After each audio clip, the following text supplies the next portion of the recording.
Jadi, korespondensi ini merupakan bentuk komunikasi tertulis yang digunakan untuk menyampaikan informasi, gagasan, permintaan, atau tanggapan antara dua pihak atau lebih.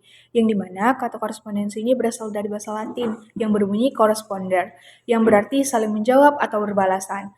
Nah, pada dasarnya pula, korespondensi ini adalah tindakan komunikasi yang berlangsung melalui pertukaran pesan tertulis antara dua pihak atau lebih.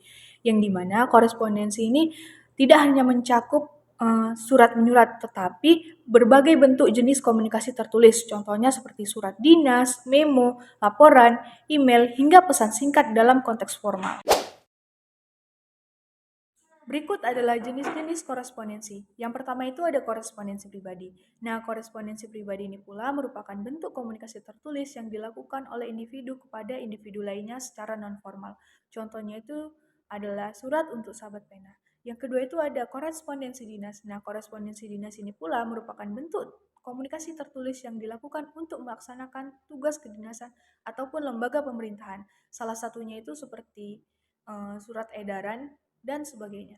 Nah, yang ketiga itu ada korespondensi niaga, yang dimana korespondensi niaga ini merupakan bentuk surat menyurat yang berfokus pada kegiatan bisnis.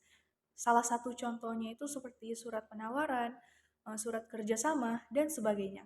Yang keempat itu ada korespondensi sosial, yang dimana korespondensi sosial ini merujuk pada komunikasi tertulis yang ditujukan untuk membangun serta ataupun memelihara hubungan antar individu dengan kelompok ataupun kelompok dengan kelompok. Salah satu contohnya itu seperti surat gotong royong. Korespondensi informal, yang dimana korespondensi formal itu merupakan jenis komunikasi yang tertulis yang digunakan dalam situasi resmi atau profesional. Contohnya itu seperti surat yang dikirim kepada antar instansi pemerintah, surat dari perusahaan kepada pelanggan, surat lamaran kerja yang diajukan seorang pelamar kepada perusahaan. Dan contoh lainnya itu seperti surat lamaran kerja, surat dinas dari sekolah kepada wali murid, dan surat pemberitahuan dari kelurahan. Dan yang kedua itu ada korespondensi informal.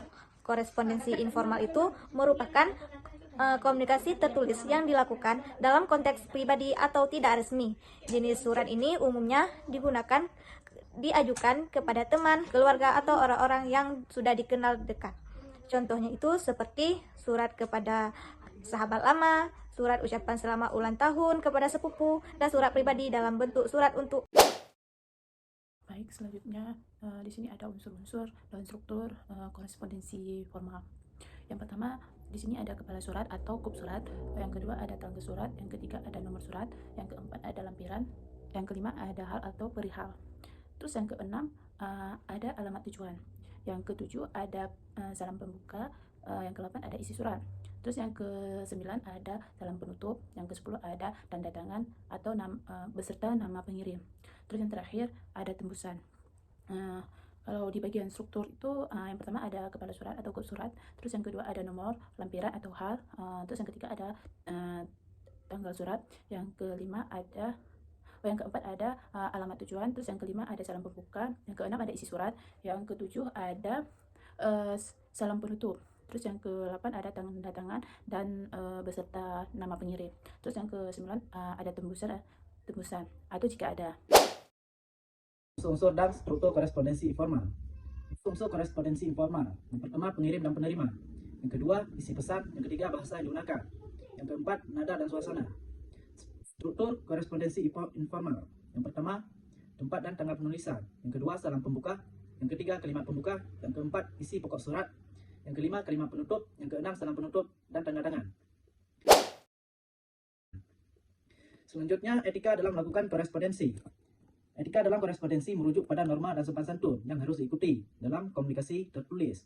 Yang pertama menunjukkan rasa hormat dan kesopanan pada penerima. Yang kedua meningkatkan efektivitas komunikasi tertulis. Yang ketiga menghindari ambiguitas dan kesalahpahaman. Yang keempat menciptakan kesan positif terhadap penulis surat. Akan menjelaskan tentang media yang digunakan dalam korespondensi. Media dalam korespondensi adalah sarana atau alat yang digunakan untuk menyampaikan pesan tertulis dari pengirim kepada penerima.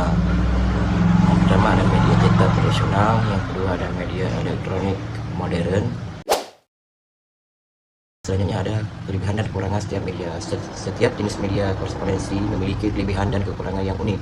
Media cetak seperti surat kertas menawarkan formalitas dan kesan personal yang kuat. Surat fisik dan disimpan sebagai dokumen penting yang memberikan nuansa lebih serius, terutama dalam konteks resmi. Namun kekurangan dari media ini adalah proses pengiriman yang cenderung lambat serta adanya biaya tambahan seperti untuk perangko dan pengiriman. Di sisi lain, media elektronik seperti email memiliki keunggulan dalam hal kecepatan pengiriman, kemudahan pengarsipan dan fleksibilitas dalam format penulisan.